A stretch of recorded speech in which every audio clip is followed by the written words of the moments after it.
Right, and I will go ahead and introduce the players this time around.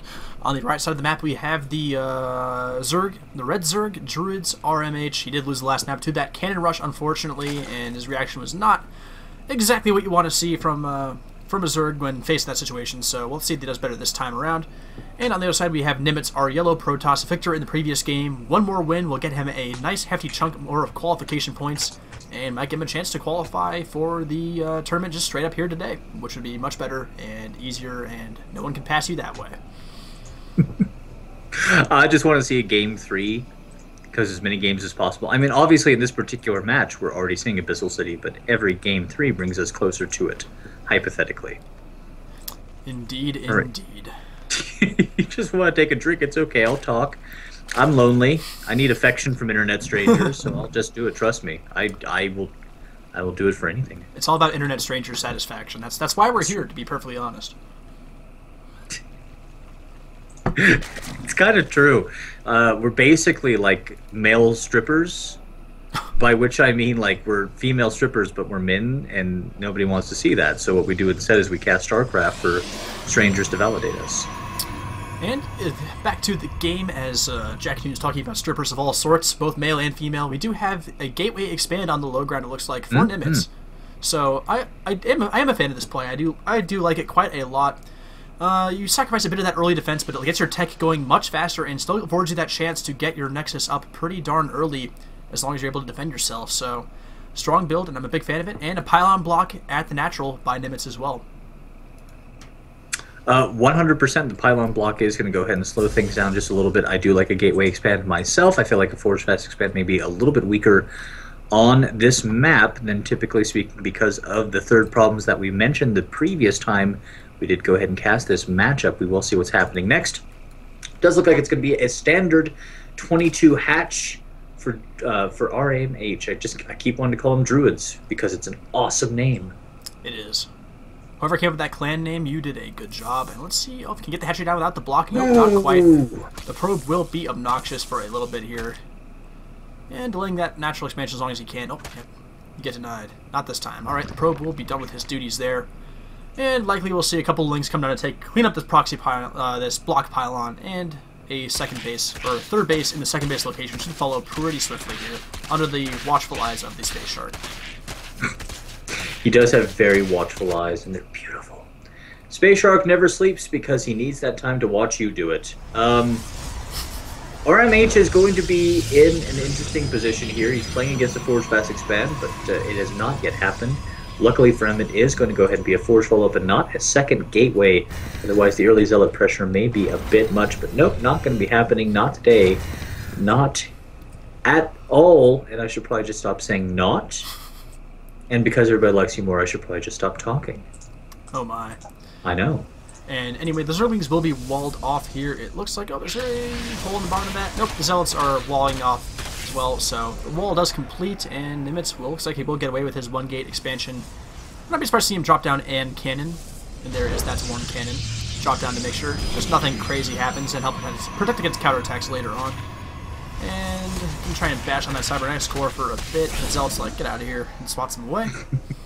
And yeah, so it looks like he's pretty safe there, and that natural expansion is almost done now for RMH.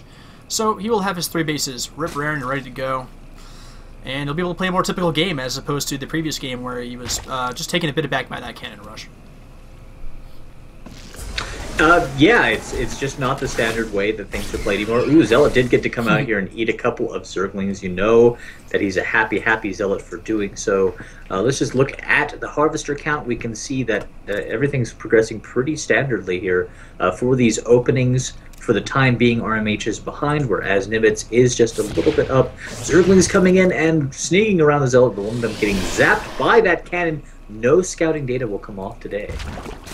Yep, first 2 couple gases finishing up in base for RMH. We'll likely see the classic Evo Chamber Roach Warren combination follow sometime soon here, if he plays this standard.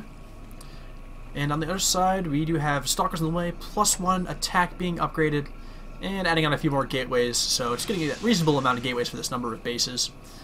And we'll have to see if he adds on more gateways or decides to tech up somewhere along the way here. And that'll basically come down to whether he adds a couple more gases as natural or not. Natural is such a harsh word. I prefer the term something that the metagame likes. No? All right. Forward pylons are going down here. Nimitz getting ready to go ahead and pressure this third as much as possible. The Roach Warren not yet up. Speed also just a fair way out there. Queen is going to get hammered down unless she starts moving here, but very good early pressure out of Nimitz, doing exactly what he wants to do. Yep, and this queen likely will be brought down, and there it does go. Stalker firing at some larvae and eggs instead of these drones, and see if we can grab a drone here. Not quite. Some lings do pop out, but with a bunch of roaches on the way as well. Let's see if he can. Oh, basically he's going to try and maybe get this hatchery. And if he does, that'll be not so good for our Zerg player here. And the roaches are only just now popping out, and there are a few. Oh, he's on the A move. Let's see if he will focus on the hatchery. And it looks like he's going to get it. Wow. Did not expect that with the amount of military units being made. That is a huge victory for Nimitz. Yep, and now RMH has a bunch of units with no real purpose in life. And it looks like they're going to go for a counterattack here, and I do not blame him at all for that. I would like to see maybe another cannon drop down here as well. But the forces for Nimitz are returning to base as well. So we'll see how this counterattack goes. And it's like, this is a lot of army, and a bunch of zealots will get caught out, doing their best against the Zerglings. And yep, the Zerglings let the roaches take care of those zealots. And here comes that big counterattack. And that third has not been remade yet by RMH, so is he going to do it now? Yes, he is. He's not all in here by any means, but there's a hole in the wall sentry. He does get the block off, though. And let's see what the roaches can pick off here. I feel like they might be able to get the cybernetics core from out of range, and that's going to be very, very annoying for Nimitz. That's a big win. He could also do some significant damage maybe to this forge. Not with that immortal popping up anymore, though. So cybernetics core, nice win. Get it where you can take it immediately. A cybernetics core built in the main. Nimitz knows that he's going to need that against this heavy Roach army. As the rocks are eaten away by the Roach Armada up in front. As you said before, this is not an all-in layer tech and the third going down there. But for a while now, RMH has been building nothing but military. He's got huge military advantage at the moment. He can attack in there with good force fields, though, so this may be wasted. Yeah, and he really, like, making that second swell of units probably was not necessary with the sentries, like you said. There's not a whole lot he can do here, especially with two immortals in the fray as well. And yeah, the Zerglings going to be positively useless against these sentries. And unless the force fields will. Nope, alright. Just going to poke in. Playing the little tap dance game. It is. It's a little bit back and forth now. A huge round of drones is about to come out. It's actually going to put RMH significantly economically ahead of his opponent as the layer tech's about to finish.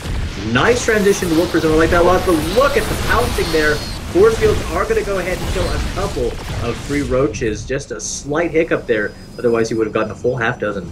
Yeah, that one little gap in the force fields, just if he had gotten that is a lot of dead roaches and a counterattack potential for him. But instead, he's going to move it across the map as well with a lot of sentries, a lot of mortals, and this is actually a very, very scary army moving across the map. And look at the supply as well. Yeah, it's fairly even. However, as RMH has now switched the tide of worker count, there's enough lings that immortals aren't as scary as they typically are. But we mentioned this big white choke earlier may actually benefit the Zerg. RMH cannot fight it too close to his natural. That's where he is right now. I'm very scared for him, sir. Yeah, this immortal count, and there's a lot of stalkers as well. It's just a very big army. I mean, let's take a look at the army supply right now. It's pretty it's tied right now, but all the supply, a lot of that's in roaches. That's kind of deceiving as far as army supply goes. Trying to go for a big flank here. Roaches do get force field out, but the lings do get mostly in from the back. There's a slight hole in the force field, so they will get in. But the zealots starting to be a pretty decent buffer, and the immortals have still not been touched, I do not believe. And a lot of roaches are going down. And yeah, all these mortals still alive, and that's pretty much it. It's just so hard to engage into that force. And Nimitz will take a quick best of 3 series. He'll be moving on to our semifinals.